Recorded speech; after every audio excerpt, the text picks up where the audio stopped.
Hi.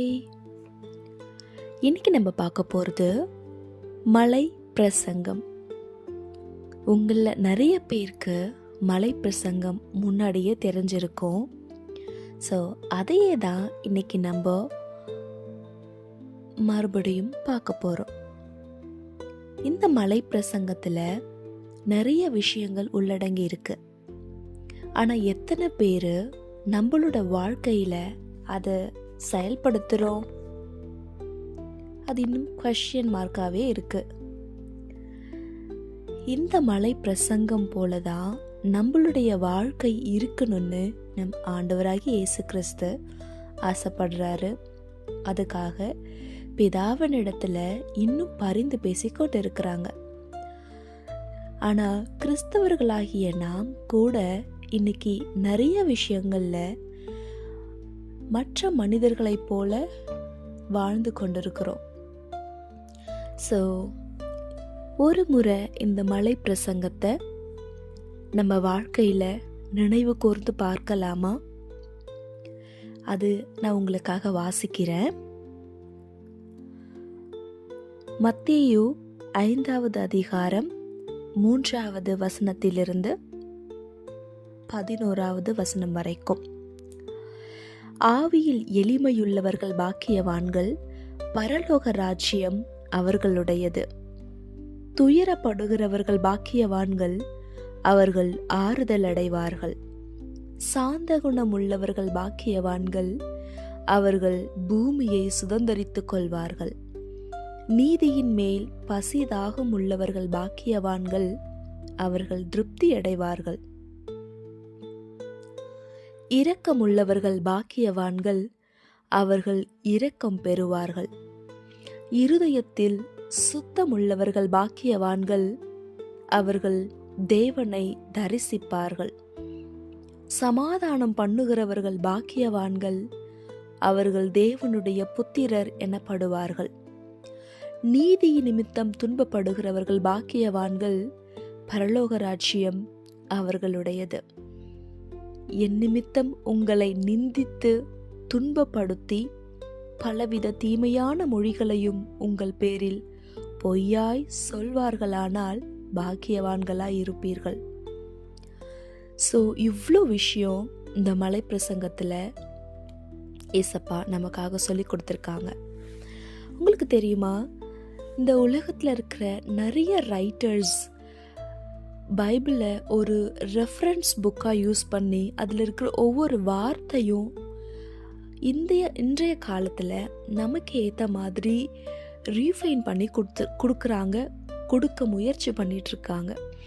ஆனால் இப்படிப்பட்ட ஒரு பொக்கிஷமான புத்தகம் நம்ம கையில் இருக்குது. அதை நம்ம எத்தனை பேர் வாசிக்கிறோம்? வாசித்து அதை எத்தனை பேர் தியானித்து எத்தனை பேர் நம்ம லைஃப்பில் அதை அப்ளை பண்ணுறோம்? கொஞ்சம் திங்க் பண்ணி பார்ப்போமா? உங்களுக்கு தெரியுமா, நம்ம மகாத்மா காந்தி கூட இந்த மலை பிரசங்கத்தை தன்னுடைய வாழ்க்கை நெறிமுறைகளுக்கு ஆதாரமாக வச்சு நிறைய கோட்ஸ் இது ரிலேட்டடாக அவர் எழுதியிருக்காரு.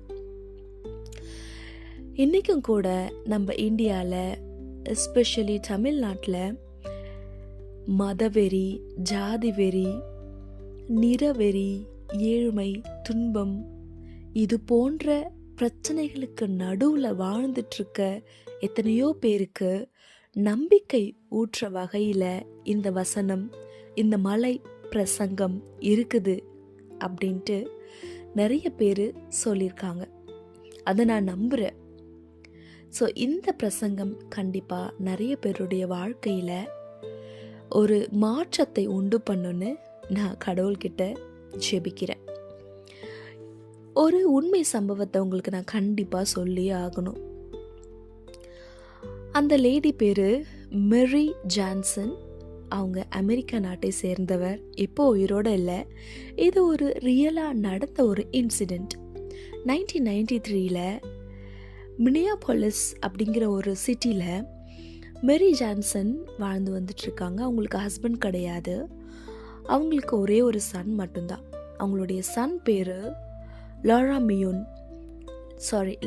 மியோன் ஃபார்ட் அந்த சன் வந்து ஒரு 20 இயர்ஸ் ஓல்டு தான். அன்ஃபார்ச்சுனேட்டாக அவங்க கொலை செய்யப்படுறாங்க. கொலை செய்தவங்க பேர் ஓஷியா இஸ்ரேல். அவங்க ஒரு பொண்ணு, அவங்களுக்கு ஜஸ்ட் 16 இயர்ஸ் தான் ஆகுது. ஸோ ஏதோ ஒரு முரண்பாடுனால அந்த பெண் வந்து மெரி ஜான்சனோட சன்னை கொலை பண்ணிடுறாங்க. அதனால் அவங்க ஜெயிலுக்கும் போகிறாங்க. கிட்டத்தட்ட அவங்களுடைய லைஃப்பில் 25 இயர்ஸ் ஆஃப் ப்ரிசன் லைஃப் அவங்களுக்கு நியாயம் தீர்க்கப்படுற மாதிரி அவங்களுக்கு ஜட்ஜ்மெண்ட் வழங்கியிருக்காங்க. இதுக்கடையில் மெரி ஜான்சன் வந்துட்டு அந்த பொண்ணு மேலே பயங்கர கோவம். ஏன்னா அவங்களுக்குன்னு இருந்த ஒரே ஒரு ஆதரவு அவங்க சன் மட்டும்தான்.